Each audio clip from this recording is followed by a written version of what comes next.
Hey, hi, it's Glenn Davies coming to you from Reversal NZ. This morning I'm going to talk about apoptosis. So, apoptosis and autophagy. So, it's a medical term, but it's really important to get your head around. So, what does apoptosis mean? So, cells only live for a certain amount of time.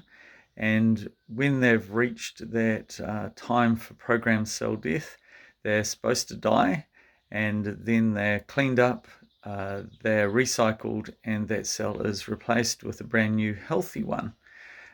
So that's what apoptosis is. Now, sometimes that process doesn't occur properly, and cells can last for longer than they're supposed to. And that's linked to the process of cancer. So we want our cells to only last for the correct amount of time. So, for example, a red blood cell, if I'm recalling correctly, lasts for 72 days, and then that cell is replaced with a brand new one. So we're constantly reproducing our red blood cells, which allows new ones with their ultimate oxygen carrying capacity to come along. Now, what can we do to ensure that apoptosis is occurring at the right time?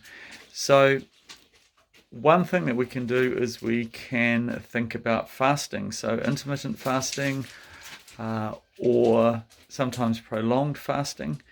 So, the key here is that apoptosis, which is cell recycling and repair, that occurs in the fasted state, and we build in the fed state.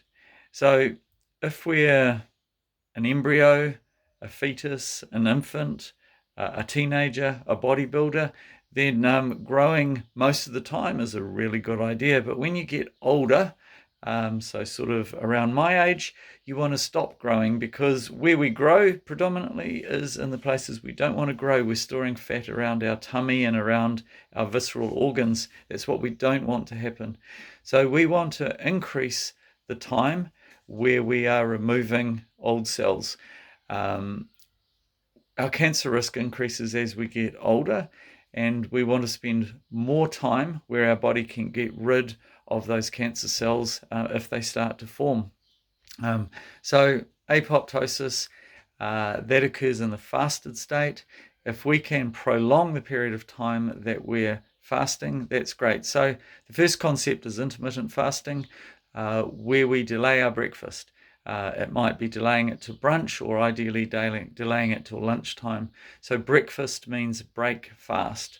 So if we can delay the breakfast, also if we can move our evening meal further or earlier, and not eat after dinner.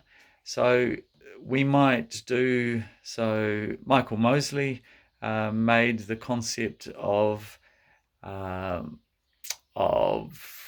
is it, 18.8, did that no, 18.6.